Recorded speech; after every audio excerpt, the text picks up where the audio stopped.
যাও যাও যাও গুনাহ করো, কত বড় করো, তবে সাক্ষীগুলারে এড়াইয়া করো। চোখ যেন টের না পায়, কান যেন টের না পায়, হাত যেন টের না পায়, পাও যেন টের না পায়, চামড়া যেন টের না পায়। বলে চামড়া কেমনে সাক্ষী দিবি? এই এই বিস্ময় মানুষের জাগবে, এই জন্য চামড়াকে জিজ্ঞেস করবে। কোরআনের কথা, অকালু লিজুলুদিহিম লিমা শাহিদতুম আলাইনা, তুই আমার বিরুদ্ধে কেন সাক্ষী দিলি?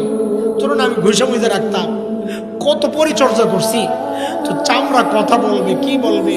আনতাকানাল্লাহুল্লাযী আনতাকা কুল্লা শাই, যে আল্লাহ তোমাকে কথা বলার ক্ষমতা দিয়েছেন, ওই আল্লাহ আমাকেও কথা বলার ক্ষমতা দিয়া তোমার বিরুদ্ধে সাক্ষী দেওয়ার হুকুম করছে। আমি কি করব? সাক্ষী শেষ হয় নাই, আরো রয়ে গেছে। ওয়া ইন্না আলাইকুম লাহাফিজিন কিরামান কাতিবিন ইয়ালামুনা মা তাফআলুন।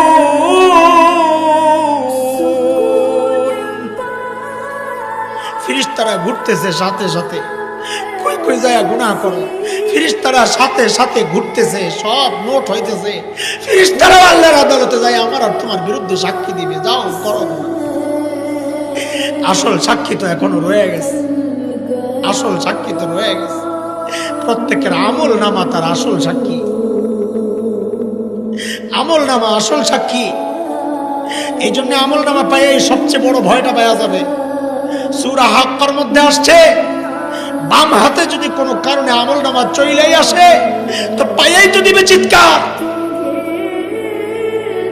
আর তো বাঁচার কোনো উপায় নাই। আমল নামা তো হাতে, কানবে কানবে আর বলবে, কি বলবে? ওয়া আম্মা মান উতিয়া কিতাবাহু বিশিমালি, যার আমল নামা বাম হাতে, কি বলবে? ইয়া লাইতানি লাম উতা কিতাবিয়া, এই আমল নামা যদি আমার না দেওয়া হইতো, ওরা মাদরি মা হিসাবি, আমি জানি না এখন আমার হিসাব কি হবে, আমি জানি না। ইয়া লাইতাহা কানাতিল কাদিয়া, মৃত্যু পর্যন্তই যদি আমার সব শেষ হয়ে যাইতো, এই পর্যন্ত যদি আশা না লাগতো। দুনিয়ায় টাকা পয়সা ছিল, বিচার পাল্টাইতাম, মা আগনা আন্নি মালিয়া। আজকে আমার টাকা পয়সা আমারে বাঁচাইতে পারতেছে, ক্ষমতার দাপটে বিচার পাল্টাইতাম, হালাকা আন্নি সুলতানিয়া। আজকে আমার ক্ষমতাও শেষ, এখন আমার উপায় কি হবে? আমল